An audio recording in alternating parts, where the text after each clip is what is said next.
നമ്മുടെ തക്കാളി ചെടിയിൽ പൂവിട്ടിട്ടുണ്ടായിരുന്നത് ഞാൻ പറഞ്ഞിട്ടുണ്ടായിരുന്നു കേട്ടോ. പക്ഷെ അതിൽ കായ് വരുമെന്ന് പ്രതീക്ഷിച്ചെങ്കിലും പ്രതീക്ഷിക്കാണ്ട് ഉണ്ടായൊരു സംഭവമാണ് കേട്ടോ ഇത്. അതിൻ്റെ താഴ്ഭാഗത്ത് നിന്നിരുന്ന മുളക് ചെടിയിൽ കായ ഉണ്ടായിട്ടുണ്ട്. അപ്പം ഞാനൊരു ചെറിയ കായ കണ്ടിട്ട് നോക്കിയതാണ് കേട്ടോ. അപ്പോൾ നോക്കിയപ്പോൾ ഇപ്പുറത്തെ കൊമ്പിൽ വലിയൊരു കായയും കൂടി ഉണ്ട് കേട്ടോ. അങ്ങനെ നമ്മുടെ പച്ചമുളക് ആദ്യമായിട്ട് ഉണ്ടായിട്ടുണ്ട്. ഇത് ഞാൻ പറിച്ചെടുത്തിട്ടില്ല കേട്ടോ. നല്ല പച്ചമുളകാണ്. ഞാനിവിടെ നമ്മൾ വാങ്ങിച്ച പച്ചമുളകിൻ്റെ കുരു വിതറിയിട്ട് ഉണ്ടായിട്ടുള്ളതാണ് കേട്ടോ. അല്ലാണ്ട് വിത്ത് വാങ്ങിച്ചിട്ടൊന്നല്ല. പ്രതീക്ഷിച്ച് കാത്തിരുന്ന തക്കാളി ചെടിയിലെ പൂവുകൾ അതേപോലെ തന്നെ നിൽക്കുകയാണ് കേട്ടോ. അതിലൊരു മാറ്റവും ഇല്ല, അങ്ങനെ നിൽക്കുന്നുണ്ട്. കുറച്ചും കൂടി എക്സ്ട്രാ മുട്ടുകൾ ഉണ്ടായിട്ടുണ്ടെന്ന് മാത്രം. അതിൽ കായൊന്നും പിടിച്ചിട്ടില്ല. പിന്നെ നമ്മുടെ മുല്ലച്ചെടിയിൽ നല്ലപോലെ പൂവുണ്ടായിട്ടുണ്ട്.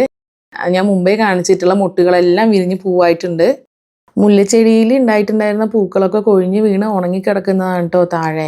ഞാൻ തക്കാളിയിലാണ് ആദ്യം കായ ഉണ്ടാകാന്ന് കേട്ടോ പ്രതീക്ഷിച്ചത്. പക്ഷേ ഉണ്ടായത് പച്ചമുളകിലാണ്.